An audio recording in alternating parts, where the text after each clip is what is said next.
All right guys, want to say thank you for watching, and we'll get right to the content, but a quick note that I use the ball machine and hitting partners to get my game up to a 5.0 level, and I am sharing the exact training that I do for players just like you in a virtual setting. It's very affordable, saves tons of money, but gives you direct action on how to train to improve your game and level up. And I also include mental toughness training and fitness, so you'll get on-court training, mental toughness, and fitness for a 3-month program, all cheaper than a lesson per month. That's right. So if you're interested, click below. And as always, guys, happy trading. I'm here with a ball machine, and I am going to be working on my forehand. My forehand has always been not as strong as I would like it to be. I'm strong, I'm fit, and I don't hit the ball as hard as I should. And I've been working on it. So I thought I would give you guys a pointer on the elbow position that has really helped me generate pace. Now, when we're hitting the ball, we have to figure out how loose are we, obviously here in our arm before we take back and going to swing. So when I take my racket back, how loose am I here to hit a ball, right? But the next thing I want to think about is how can I get more pace, right? Just being loose isn't quite it. So if you watch the really good players hit, they're not bringing their arm straight back and locking in, even with a loose wrist, like we've talked about with the lag with the wrist. If I'm tight here, I might frame, I'm not going to hit the ball as hard without having some elasticity in my arm to go from elbow bent to elbow straight. So this is what is key for a good player to hit a forehand. So when the ball is coming now, I'm not thinking about taking my racket back like I used to, where I would generate my pace basically from my shoulders, and I would just go here and through. And this has got really choppy, really tight, hard to really generate a lot of pace, right? So what I want to do is I want to start bringing my racket back with an elbow position where I'm almost like at a 90 degrees. Now there's a lot of ways to do it. You can have like Djokovic goes up and then down and through.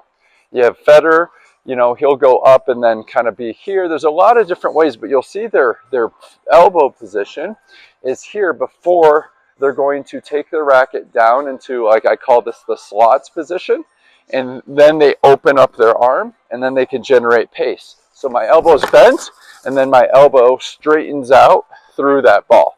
Now, it doesn't always have to be straight on contact, but if I have an elbow bent, I'm still going to be able to create a lot more pace going through that ball. Even if I have a bent arm here, because the ball's hit too hard, I can still generate some good pace there. So what I want you to think about when you're hitting is, where are you when the ball is coming to be in this elbow position, okay? And when you take your racket back and you're about to go forward, your elbow should be bent right in here. So I'm here, and then I go through, and I'm able to hit the ball a lot harder that way, okay? So the steps here is we're gonna have a good unit turn with our elbow position here, okay? And we gotta do this pretty quick, because the next position is keeping this elbow position, okay? But bringing it back where I am taking it back as far as I can before I go forward and swing, okay?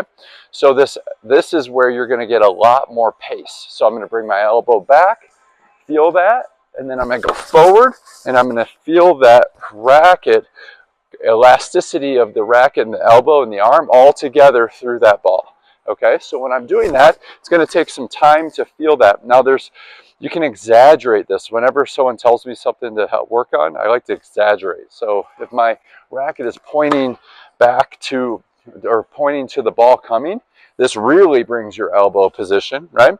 And this might help you kind of feel that. It might be a little awkward, it might be hard to get to the ball, but there's some players that do that.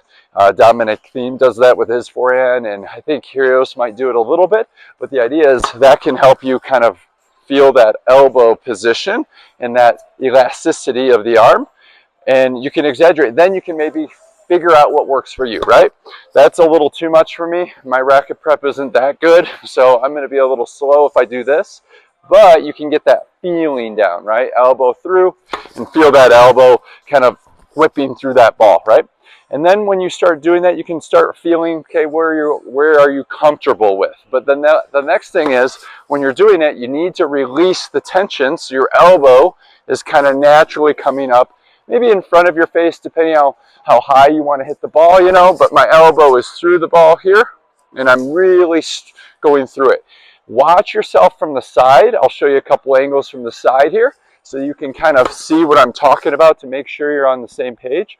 And then you can see where you're at, so you can really feel this. This has helped me a tremendous amount to get really good pace on the forehand without having to put so much effort into it. And I'm really moving forward. I wanted you guys to have that same feeling. So hope this helps. Let's take a look at the side angle to make sure we're on the same page.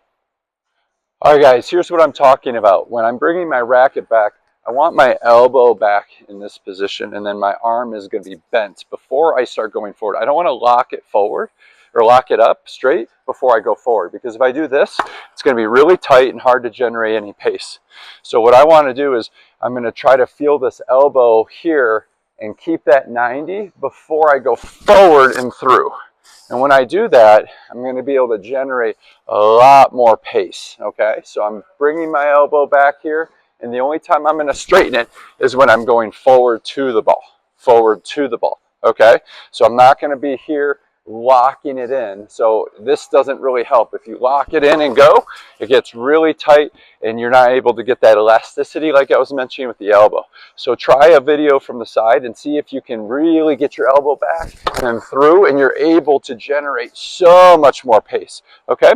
We'll take a look at a few from another angle just to make sure you guys can kind of see what I'm talking about. But I'm telling you, way easier to hit a forehand, all right? Hopefully that helps.